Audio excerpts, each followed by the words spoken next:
제가 고향이 강원도 춘천 도민 진일 310번지에 태어나가지고 바다 구경을 못했잖아요. 처음으로 첫 바다 구경한 게 인천 바다를 구경을 했어요. 올라와서. 그 인천에 가서 참 물이 만조가 되는데 보니까 야, 저 물이 진짜 짜단 말이에요. 말도 안 돼. 저렇게 엄청난 물이 못 짜. 짤 수가 있어? 그래서 진짜 가가지고 하는 거 이렇게 먹으니까 네, 엄청나게 짜버리더라고요. 엄청 짜더라고요. 이 고해라는 말은 짠 바다가 아니고 이 쓰리 쓴 바다다 그런 의미예요. 그래서 쓸 고자를 그렇게 쓰는 거예요. 근데 천주교에서 고해 성사하는 걸 이 고자가 고할 고자를 쓰거든요. 고하고. 그 다음에 해자도 바다 해자를 쓰는 게 아니라 풀 해자를 써. 풀이 푼다 이거예요. 문제가 매듭지고 이런 걸 푼다 이거. 그러니까 신부 앞에 서고 이렇게 고해서 내가 고해서 매듭지한테 모든 것들을 푼다 그런 의미에서 고해 성사를 한다 그런 의미예요.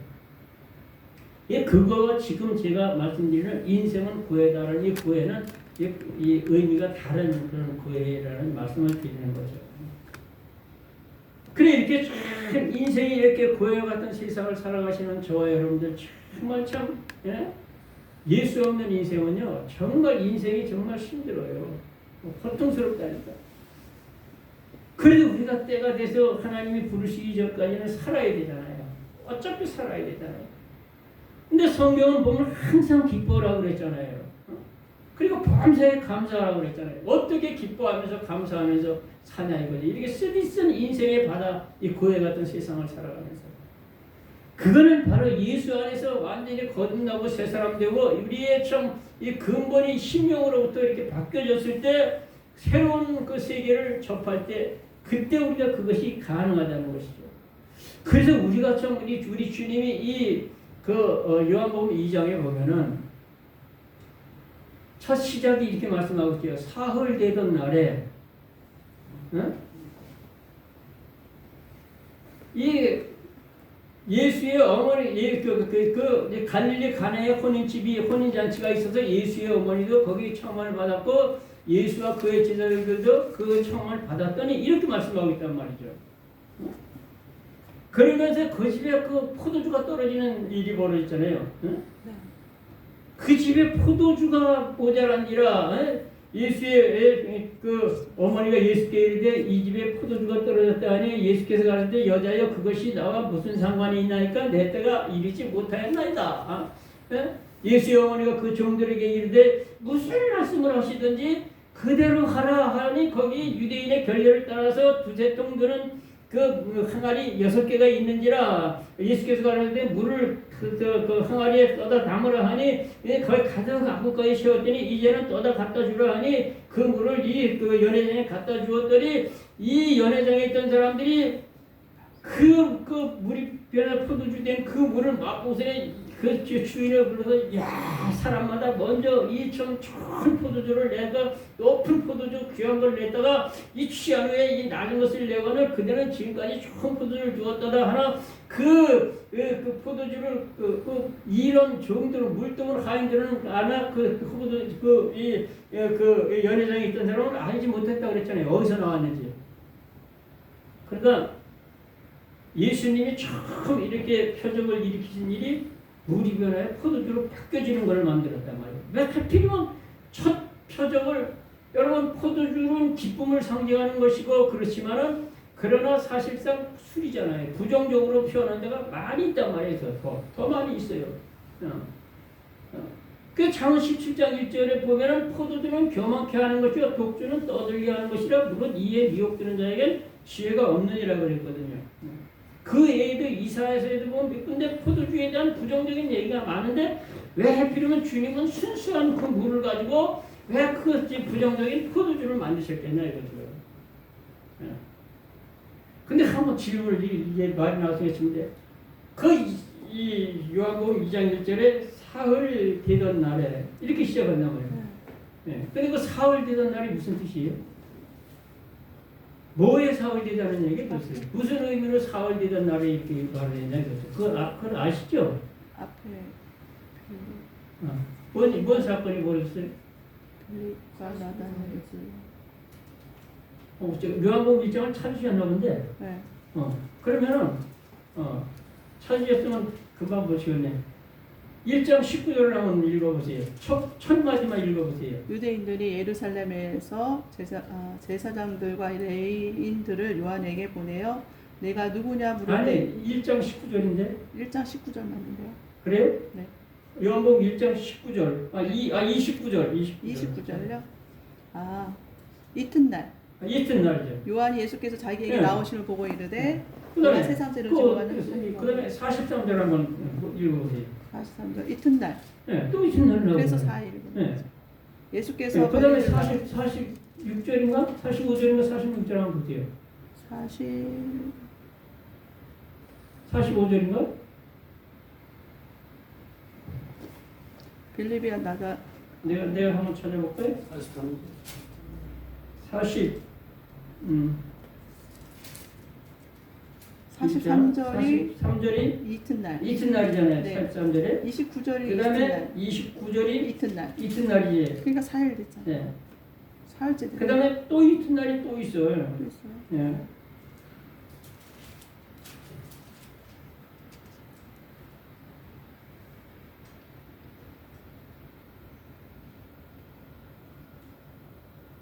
이튿날에 여기 저 일장에 세 번을 기록하고 있는 것을 세번 나와요. 찾아볼 수가 있는데 여기 43절에 이튿날 네. 그리고 35절에요.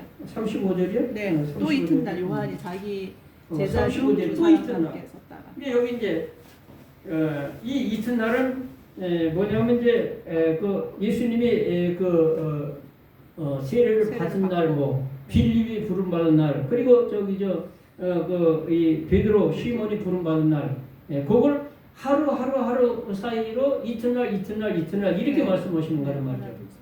그런데 2장으로 넘어서 사흘 되던 날에 이 말을 날짜로 이렇게 이튿날 세 번이나 정확하게 말씀하고 이렇게 그 2장 1절에서 이렇게 말씀하고 있는 그 날짜를 정한 것은 이 섬세하고 아주 정말 이 성품적으로 영리한 이 사도 요한이 이 글을 쓸 때 실질적으로 이게 역사적으로 현실적으로 그때 있었던 예수님의 행동 하나하나를 실제적으로 실감나게 확실하게 알려주기 위해서 날짜를 이렇게 못을 박은 건데 바로 이렇게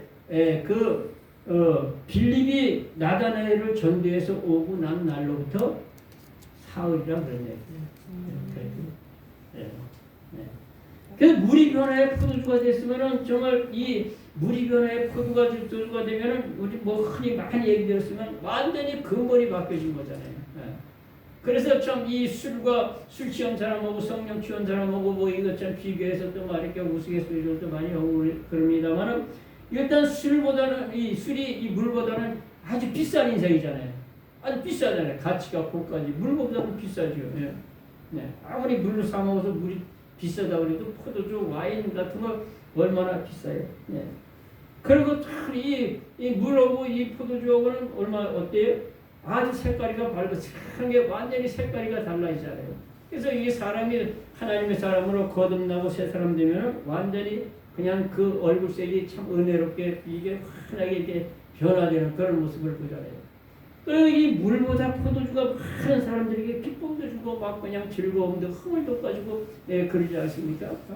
그래서 이렇게 바뀌어지면은 그때부터 인생이 이렇게 쓰디쓴 인생이 정말 향기롭고 달콤하고 정말 이렇게 좀 먹으면 기분이 좋은 즐거움 그런 인생으로 바뀌어진다는 그런 것을 의미하고 있는 것이죠. 그래서 이렇게 물이 변화의 포도주가 되기까지 과정을 쭉 이렇게 설명을 하는 그거에서 제목을 잡으려면 뭐 이것저것 여러 가지를 잡을 수가 있죠. 뭐 순종이라든지 예수님의 말씀의 권세라든지 뭐 또 하나님 앞에 충성 봉사라든지 또 뭐 그러지만 그 중에서도 가장 핵심적인 건 뭐냐 변화됐다는 거 아닙니까?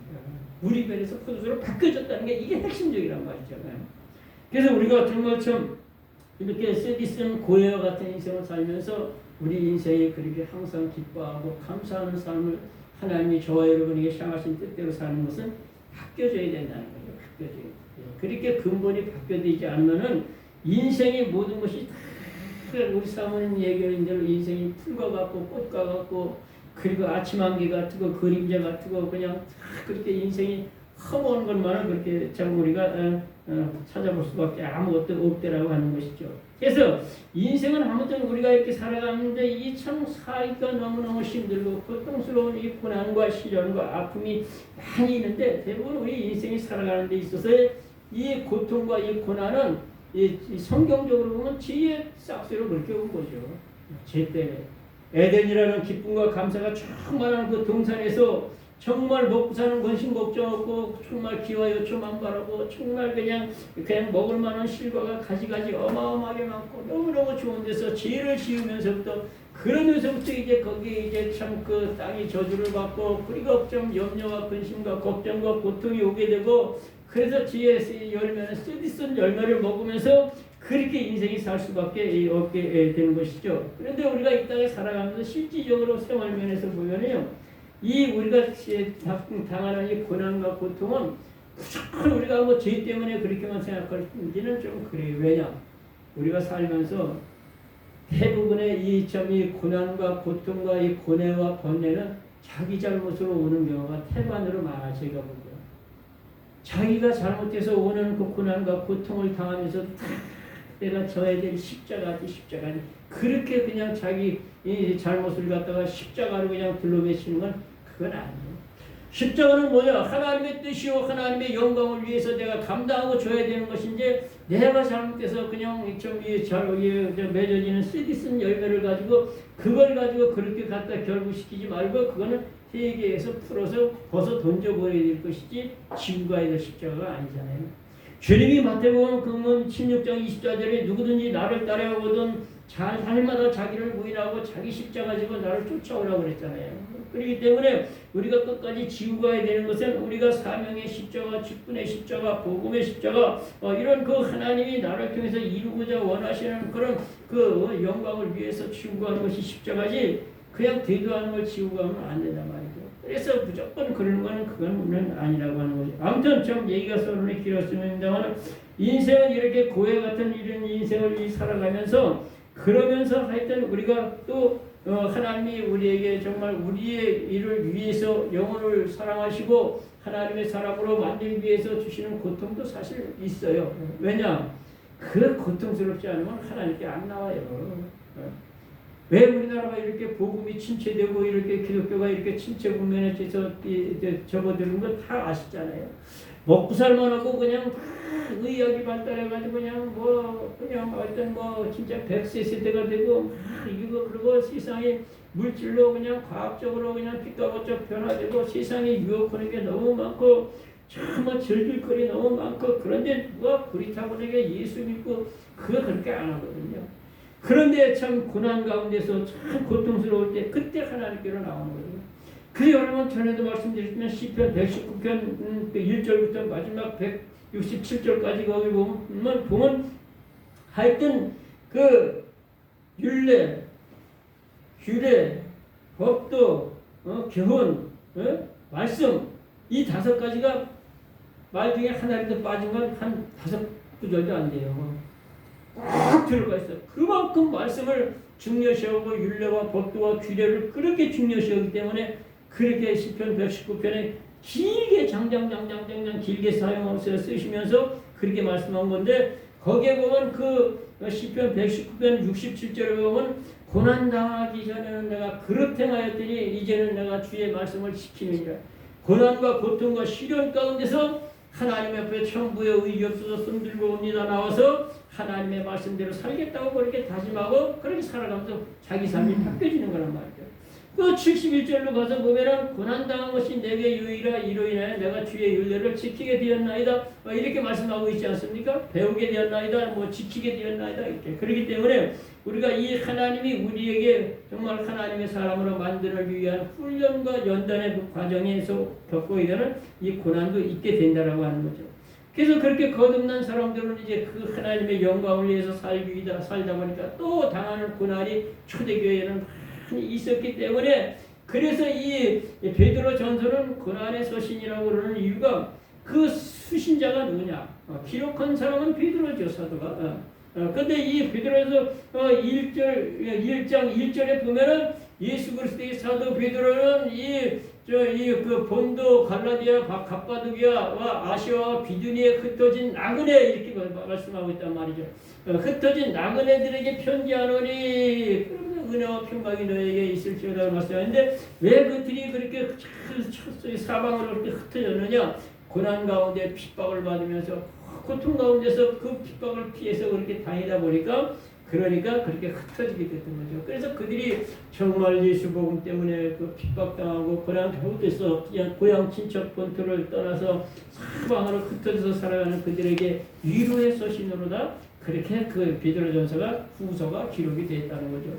그래서 조금 읽어내려면 6절 7절에 보면 그러므로 이제 너희가 여러 가지 시험을 지나여 잠깐 근심하게 되지 아니할수나 도리어 크게 기뻐하는도다. 그러면서 너희 믿음의 시련이 불러 연단하도 없어질 근거다 되어 예수 그리스도에 나타났을 때에 칭찬과 영광과 존귀를 받게 하려니라. 그래서 종려는 이 하나님의 사람들이 엄청난 영광된 사람으로 만들기 위한 그런 이 고난도 있게 된다는 거죠. 그래서 또 아주 참 실감나는 말씀은 바로 이 베드로전서 4장 12절부터 16절에 보면 사랑하는 자들아 너희를 시련하고 오는 불시험 당함을 이상히 일 당하는 것처럼 그렇게 이상하게 생각하지 말라. 그렇게 말씀하고 있지 않습니까?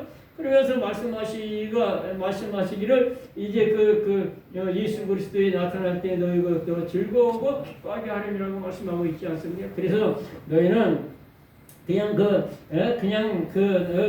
남한 일 간섭하고 악한 일 살인이나 간음이나 도적질하는 거 이런 걸로 해서 고난 받지 말고 오히려 그리스도의 이름으로 고난을 받으면 부끄러워하지 말고 오히려 그의 이름으로 하나님께 영광을 올려드리라 이렇게 말씀하고 있는데 그래서 우리가 받는 이 고난도 사실은 여러 가지 종류가 있는 것이죠.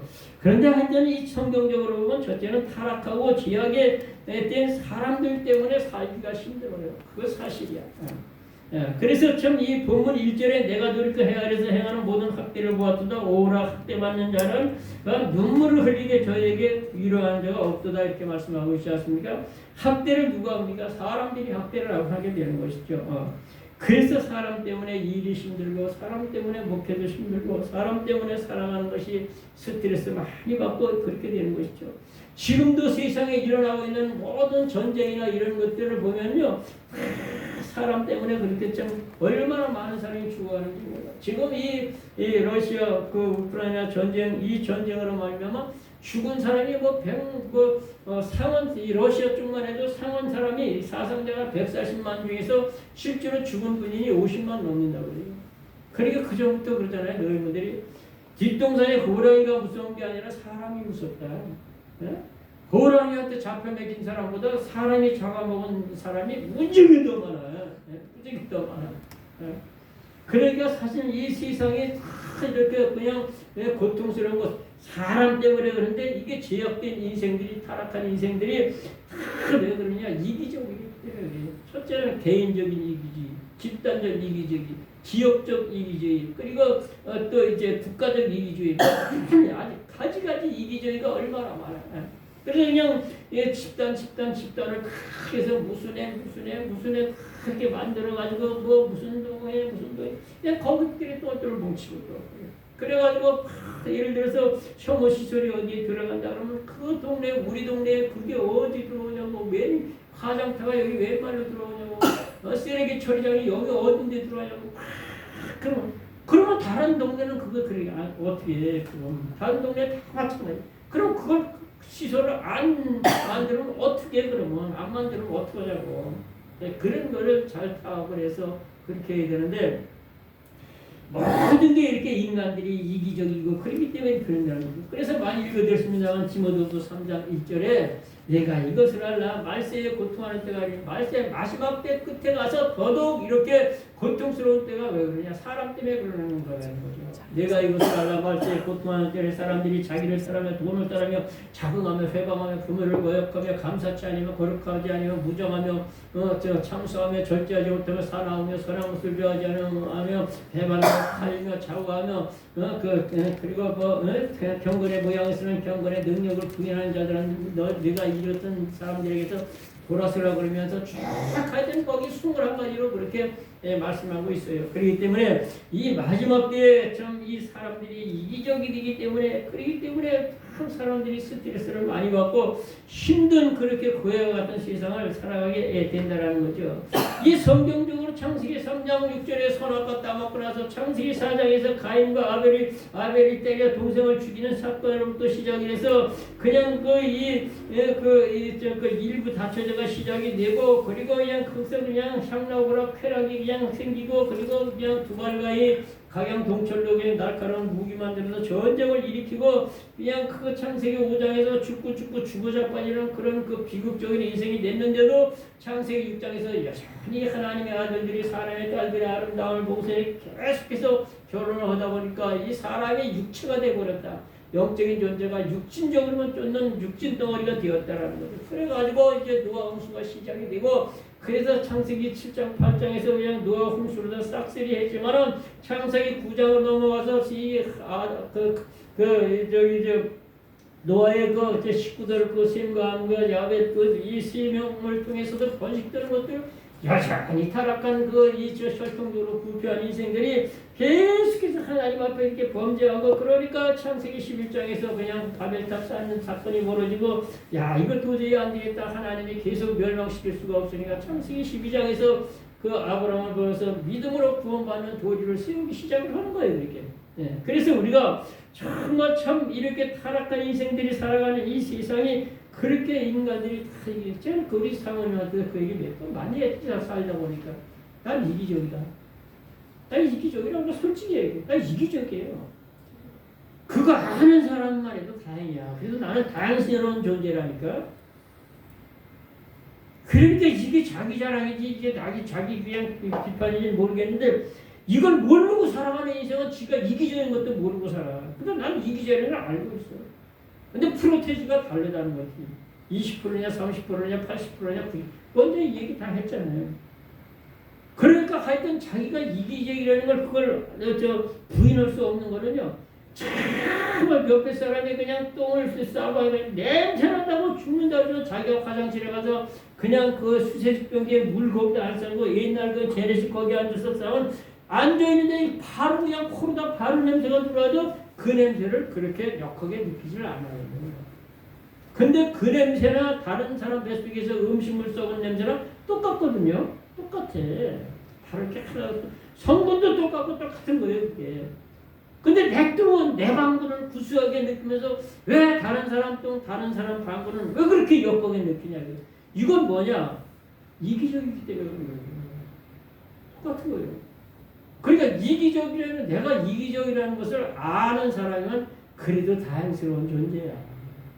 그 사람은 가능성이 있어. 변할 가능성도 있고 잘못을 뉘우칠 가능성도 있고 자기 자신을 돌아볼 줄도 알게 돼. 근데 이거를 모르는 사람은 당연시하고 사는 거야. 다 그런 거죠. 딴 사람들은 더해. 나는 그래도 양반이지. 양반은 무슨 양반이야. 그래서 우리가 사람들이 살아가는 거 우리나라에서도 다 시키지. 성경을 한 군데 보면요. 이사야 5장 이 8절부터 10절에 가옥에 가옥을 연하며 전투에 전투를 더하여 이 땅 가운데 빈틈이 없도록 하여 이 땅 가운데 홀로 거하려 가는 그들은 화 있을지뇨 만군의 여호와께서 내게 들려 말씀하시기를 그 집이 크고 아름다울지라도 거기 거할 자가 없을 것이며 열흘간이 포도원에서 겨우 포도주 한 바트가 나있고 한 오마이직에서 겨우 한 에바가 나르나 아침에 일찍이 일어나 독주를 따라하며 밤이 깊도록 포도주에 머물러 있는 그들은 화 있을진저 그들이 연애에는 비파와 소고와 저와 포도주를 갖추었으되 하나님 여호와께서 행하신 일은 생각지 아니하고 그 손으로 행하신 일은 생각지 아니하는도다 이렇게 말씀하고 있으면서 그냥 나만 잘 살고 나만 즐겁고 나만 기쁘고 엔조이하면서 살면 된다라는 이런 타락한 인생들을 쭉 말씀하고 있단 말이죠. 그러니까 정말 보세요. 빌라를 갖다 수십 채를 사놓고 그것도 그냥 빚을 얻어가지고 은행 끝내가서 착도 사고부터 나중에 그냥 그거 전세를 다 줬다가 그냥 그걸 다 터뜨려 버리는 사람이 없나? 가지가지 그냥 그냥 얼마나 그냥 이기적으로 그래서 우리가 정말 참 이 세상 사람들이 전부가 이기적이기 때문에 그러기 때문에 참 근데 대부분 이기적인 게 어디에서 가장 강력하게 나타나냐 뭐니 해도 머니에서 그렇게 많이 나타나요. 돈 때문에. 돈 때문에 그렇게 그린다라고 하는 것이죠. 그래서 우리가 하여튼 이 물질 때문에 그렇게 참 이 이기적인 그런 모습들을 많이 볼 수가 있는데, 그래서 우리가 참 그 미가서 3장 11절에 보니까 그 두령은 뇌물을 위하여 재판하고 그 제사장은 싹쓸이를 위해서 교훈하며 그 선지자는 돈을 위하여 점치며 오히려 여호와를 의뢰하지 않는다고 말씀하고 있는데, 여기에 이 나타에 등장되는 인물들 세 가지를 보세요. 이 등장되는 이 세 가지 인물들이 전부 다 중요한 정책에 있는 그런 인물들이잖아요. 두령이면 이 집단의 아주 우두머리를 얘기하는 거 아닙니까? 두령이. 근데 그들이 재판하면서도 그냥 그냥 뇌물을 받기 위해서, 제사장은 그 돈 싹쓸 위해서 교훈하고, 선지자는 그냥 그 돈 때문에 그렇게 그냥 무당 점치듯이 하고, 이들이 다 범죄하는 게 뭐냐? 다 돈을 얘기하는 거예요. 중요한 세 사람을 얘기하면서 이들이 변질되고 타락되고 이렇게 되는 이유가 뭐냐? 돈 때문에 그렇게 된다라고 하는 거죠. 그래서 돈을 사람이 일만하게 뿌리가 된다는 거예요. 그렇기 때문에 우리가 참 이 돈은 귀하고 좋은 것이지만 돈이 참 이 배는 물이 너무너무 중요해요.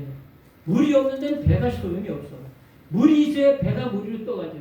근데 그 배에 구멍이 나면 물이 어떻게 돼요? 들어오지. 물이 배에 들어와서 배가 침몰돼 버리면 다 죽는 거지. 이게 물질이 좋은 것이지만은 그 우리의 심령의 배에 그 구멍이 나와서 물질이 다 꽉 들어차게 되면 인생이 침몰돼 버리고 만다라는 거죠. 그렇기 때문에 우리가 참 이 돈 사랑하는 거 이거 정말 조심을 해야 된다는 거죠. 그래서 예레미야 17장 9절부터 많이 읽어드린 말씀입니다만, 마음보다 거짓되고 심히 부끄러운 것이 사람의 마음이라고 그랬죠. 그런데 하나님은 각각 우리의 심령과 피부를 각각 시험하고 각각 감찰하신다고 그랬단 말이죠. 그러면서 이어서 하시는 말씀이 불의로 치부하는 자, 그냥 그 합리적이지 아니하고 그냥 수단법법 가리지 않고 죄된 것 가리지 않고 그냥 자기 그 물질 추구에 혈안해서 돈 쌓는 자들, 이런 자들을 불의로 치부하는 자들은 마치 자고새가 낳지 않은 알을 품은 것 같아서 중년에 그것이 떠내고 필요한 어리석은 자가 된다고 말씀하고 있는데, 보세요. 자고새라고 하는 거는 먼저 말씀드렸죠. 낮에는 시큰 놀고 그냥 즐기다가 저녁에 중동지역이 추우면은 그냥 잠자리가 없어가지고 보면 남의 중지에 자꾸 궁뎅이를 지민다는 거예요. 그럼 이게 어디서 남의 집에 궁뎅이 지면 막 좋은 관세를 받으면은 그러면 아유 차고나면 짓지. 그래서 자고새가 되잖아요. 근데 우리나라에 뻐꾸기라는 존재가 있잖아요. 뻐꾸기라는 새는. 그 뻐꾸기는 집을 이렇게 이제 안 짓고 다니다가 남의 그 집에 이렇게 들어가가지고 거기다가 알을 넣어놔. 그러면 이제 그 집 주인 새를 바보같이 뻐꾸기가 나오는 알을 자기 알하고 같이 있는데, 이게 지 새끼 알인 줄 알고 지가 나왔는데 그걸 푼푼히 알을 까. 그럼 거기에서 지 새끼도 나오겠지만 뻐꾸기 새끼가 나오는 거예요. 근데 뻐꾸기 새끼가 나오면 다 오이는 자라면 물 찾아가게 돼 있는 거예요. 네?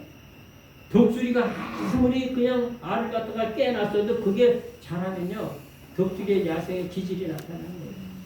저기 오리집 오금산에 거기가 한번 갔더니 고라니를 한 새끼를 하나 잡아왔더라고요. 꼭 이렇게 이제 고라니가 있는 새끼를 하나 그것이 하나 있어서 그냥 잡았는데, 처음에는 아니 너무 어린 걸 이걸 갖다가 먹을 걸 이렇게 먹이면서 우여부여 이렇게 했더니 그 주인 사장 이렇게 짜리몽땅하게, 저도 짖지만 저보다 좀 더 짖죠. 보셨죠? 아시죠? 계속 쫓아다니는 게 너무너무 이쁜 거야. 쫄래 쫓아다니는데 그냥 가는 대로 쫓아다녀. 계속 쫓아다니니 어느 날 슬슬 조금 멀리 갔다 오고 조금 멀리 갔다 오고 가버리더래요. 그걸 사라져버렸어요. 그러니까 타고난 기질은 그게 어디로 안 간다니까요. 타고난 기질은 그래. 우리가 예수 믿고 중생하고 거듭나고 새 사람 됐다고 이제 그러죠. 원성품은 여기에 그냥 있어. 원성품. 그래서 우리가 신앙으로 거듭나고 새 사람 되었다는 건 주님 안에서 영적으로 거듭나서 이제 참 선악을 분별할 줄 알고 참 말씀을 참 가지고 참 지각을 가지고 선악을 분별하면서 내 자신을 하나님 앞에 바로 세워가려고 날마다 쳐서 복종시키면서 그러면서 다듬어가고 그걸 다른 신학적인 용어로 그게 성화되어 간다고 이렇게 얘기하는 거란 말이죠. 그러니까 여러분 사도 바울같이 그냥 거듭나고 정말 다메섹 도상에서 사도행전 9장에 보면 주님을 그냥 부활의 주님을 만나서 그 강한 빛을 받으면서 꼬꾸라지고 그리고 3일 만에 그냥 눈에서 그냥 비닐이 벗어지고 아나니아라고 하는 사람이 그냥 안수기도 받으면서 벗어지고 그리고 나서 새 사람이 된 그 사람도요. 그 기가 막힌 로마서 진리의 말씀을 쓰면서도 7장 24절에 그리 말씀하고 있잖아요. 오호라 나는 곤고한 사람이로다 이 사망에 보면서 누가 나를 건져내라고 말씀하고 있잖아요. 우리 마음속에서 솟아나는 가지가지 악한 생각, 추한 생각, 음란한 생각, 이 가지가지 탐욕 이런 것들 올라오는 건 누구도 다 똑같아. 목사가 됐든 하여튼 절간의 주흥이 됐든 똑같아. 다른 점이 있다라고 하면은 위로 보고 날아가는 새를 어떻게 할 수는 없지만은 머리에 앉아서 둥지 들고 오줌똥 싸는 거는 막을 수 있다고 그 말 많이 듣잖아요. 우리 신앙사람들. 그걸 못하게 하는 게 이게 자기를 쳐서 복종시키는 거고 그리고 참 삼가하는 것이고 이렇게 하는 거죠. 그래서 성령의 열매 마지막이 절제니 그런 게 이 절제가 바로 자기 컨트롤이요. 자기를 쳐서 복종시키는 거라는 거죠. 그래서 사도 바울이 나는 날마다 죽노라 그랬고 내가 나를 쳐서 복종케 하면 내가 남에게 이 복음 전가가지고서는 그리고서 내가 도로 버림을 당할까 두려워하니라고 말씀하고 있듯이 우리가 날마다 우리 자신을 쳐서 복종시켜가는 그런 삶이 되어져야 된다고 하는 거죠. 아무튼 이제 우리가 세상의 사람들이 이렇게 이기적으로 타락하고 있기 때문에 나 자신을 살피면서 나 자신을 좀 돌아보고 그리고 좀 더 이타주의로 자꾸 이렇게 변화되가는 그런 사고를 가지고 사는 사람이 되어야 된다는 거죠. 그런다 할지라도 제가 여기 설교 준비 좀 했습니다만 여기 보면은 욥기 4장 18절 15절에 하나님은 그 종이라도 오히려 믿지 아니하시며 그 사자라도 미련하다 하시나니 하물며 흙집에 살며 티끌의 털을 삼고 하루살이에 대해라도 눌려주지 않겠느냐 이렇게 말씀하고 있어요. 그러니까 우리가 정말 참 하나님은 우리를 그래서 전혀 믿지를 않는데 우리가 하루살이에게도 눌려주고 있자라고 그렇게 말씀하고 있고 25장 4절 6절이면 그런즉 하나님 앞에서 사람이 어찌 의롭다 하며 부녀에게서 난 자가 어찌 깨끗하다 하려 하나님의 눈에는 달이라도 명랑치 못하며 별들도 깨끗이 못하나니 이렇게 말씀하고 있어요. 하물며 구덕이 인생이라고 말씀하고 있어요. 구덕이 인생이라고.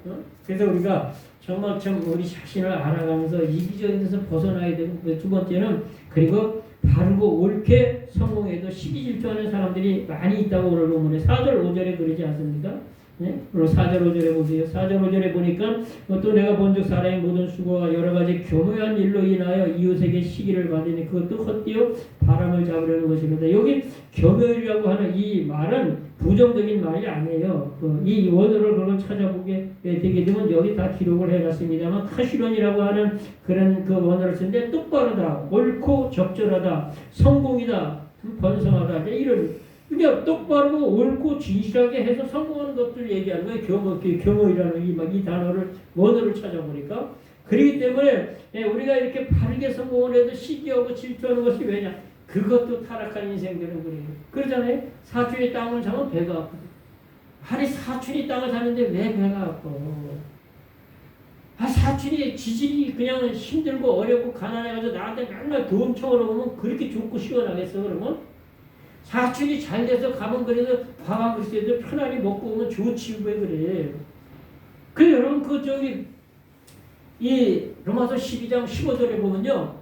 즐거워하는 자들과 함께 즐거워하고 우는 자들과 함께 울라 그랬죠. 근데 여러분 우는 자들과 함께 우는 것도 힘들지만 즐거워하는 자들과 함께 즐거워하는 것도 이거 쉽지 않아. 왜냐? 시기심이 발동하거든. 시기심. 그러니까 남한테 자식 자랑하고 돈 자랑하고 뭐 마누라 자랑하고 자랑하는 거 오랜만에 친구들한테 만나 그러면요 그 시기심을 불러일으킬 수가 있어요. 그래가지고 고등학교, 중고등학교 동창회에 가가지고 그렇게 자랑하다가 마누라 그 친구한테 뺏긴 여자도 있더라고. 그 드라마에 나오더라고. 실제로 이거 사실에 나오더라니까. 그래가지고 참 학교 다닐 때 저 병신 같은 게 저게 진짜 시집장 가가지고 그 잘 산다고 저게 자존심 상하고 화가 나니까 그걸 어떻게 가가지고 꼬집어 가지고 가정을 깨뜨려 버렸어. 그러니까 여러분 이 시기 질투가 이 성경적으로도 얼마나 무서우냐. 자, 창세기 3장에서 선악 갖다 먹고 죄졌죠. 창세기 4장에서 가인이 아벨을 때려 죽인 것도 시기 질투에서 때려 죽였잖아요. 시기 질투. 그러니까 이렇게 무시무시한 이 존속살인 동생을 때려 죽인 이 죄가 바로 이 시기 질투에서 그렇게 시작이 됐다라고 하는 거죠. 얼마나 이렇게 무서운 그 이제 심리냐 이거죠. 창세기 26장 12절 16절은 이삭을 그냥 그 땅에서 농사에서 그냥 100배나 그냥 걷어가지고 마침내 거부가 되니까 이 블레셋 사람들이 그렇게 시기 질투하잖아요. 그래서 또 근데 어떻게 보면 이삭이 참 바보 같아. 보세요.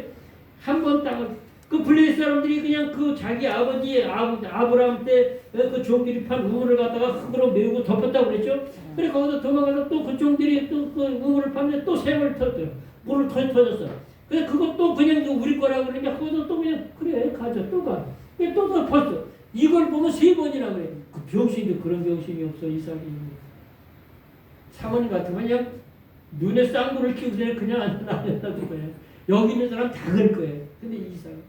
근데 이삭이 그렇게 했는데 그 아버지는 175세 아브라함은 175세에 죽었는데 그 이삭은 180세까지 살았어.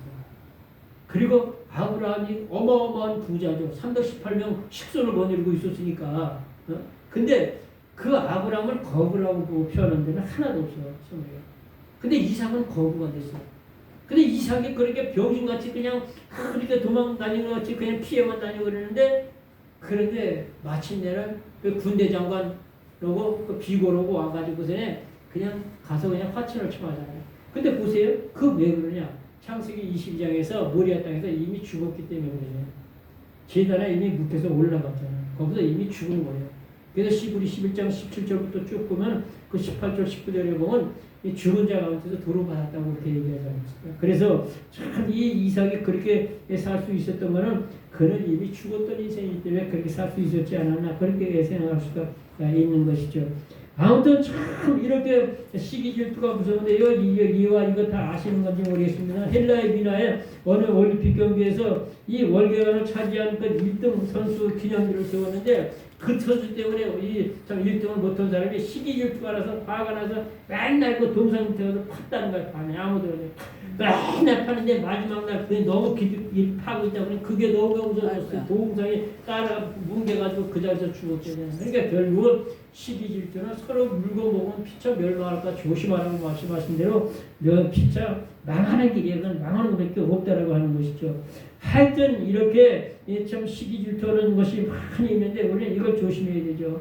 여러분 사무엘상 이 18장 6절부터 무리가 돌아올 때 곧 다윗이 블레셋 사람을 죽이고 돌아올 때 여인들이 이스라엘 모든 성에서 나와서 노래하며 춤추며 쏘고치며 그리고 그 손에 경세를 잡고 그 사울 왕을 갖다 환영하는데 그 여인들이 창하에 가는데 사울이 죽인 자는 천천이고 그리고 다윗이 죽인 자는 만만이라니 그 사울이 그 소리를 듣고 심히 분하여서 사울에게는 자기에게는 천천을 돌리고 다윗에게는 만만을 돌리니 이 다윗이 장차 얻을 것 이 나라 그때 더 이겠느냐고 그 일 후에 이 사울이 다윗을 주목하니라고 그랬죠.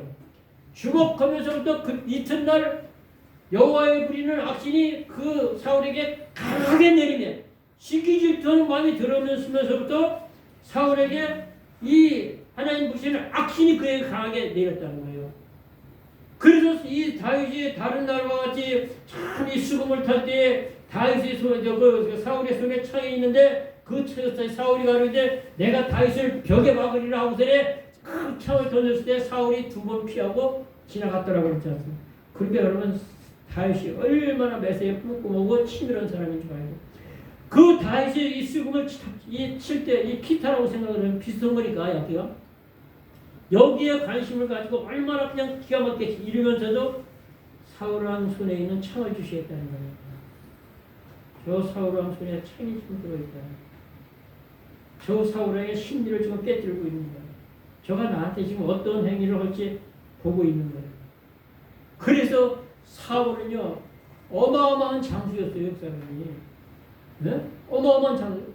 사울왕 왕 되기 전에 한 일을 알고 있잖아요. 블레셋을 다 때려 죽이고 막 그 창으로다 그 바로 옆에 있는 다윗을 갖다가 겨눠서 찔렀는데 두 번 다 기가 막히게 피해 지나갔잖아요. 그러니까 우리가 참 이 사울의 이 덤덤을 이루고 그를 하나하나 이런 걸 생각해 보면 참 그가 얼마나 치밀하고 섬세하고 서로서로 생각할 수 있는 사람이라는 걸 우리가 생각해야 된다고 하는 것이죠. 그래서 어떤 우리가 정말 이렇게 시기 질투가 많은 세상에서 하여튼 우리는 시기하고 질투는 마음은 없는가.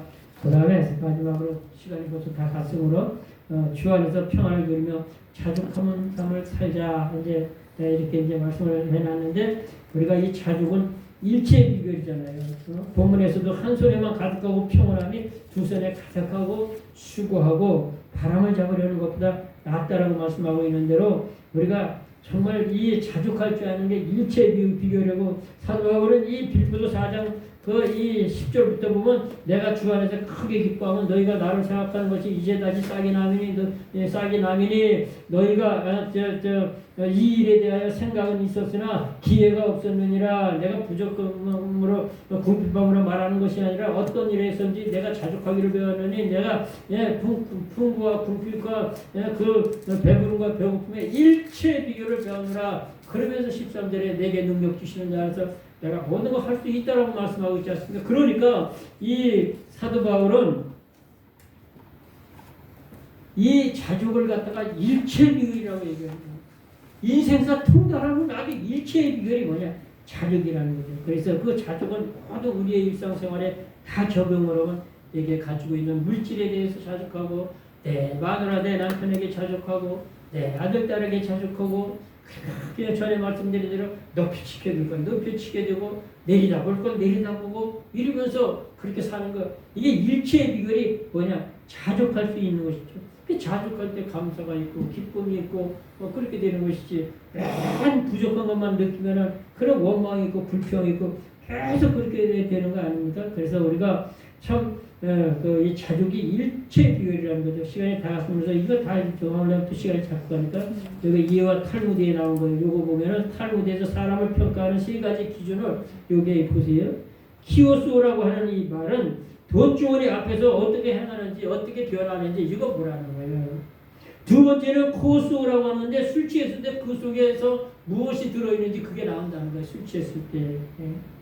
그 다음에 세 번째 카이소라고 하는 말인데 이거는 분노가 났을 때 화가 치밀을 때 그걸 얼마나 잘 컨트롤하고 절제하고 얼마나 잘 참느냐는 그걸 보면 알 수 있다는 거예요. 그리고 세 가지를 보면은 그러면은 그 사람이 어떤 사람이라는 걸 알 수 있다는 것이 이게 탈무드에 보면 이런 글이 나와요. 그래서 우리가 정말 참 이 주 안에서 모든 걸 감사하며 기뻐하며 마음의 평안을 누리며 그렇게 살아가야 되는데 평안은요 세상에서는 절대 없어요.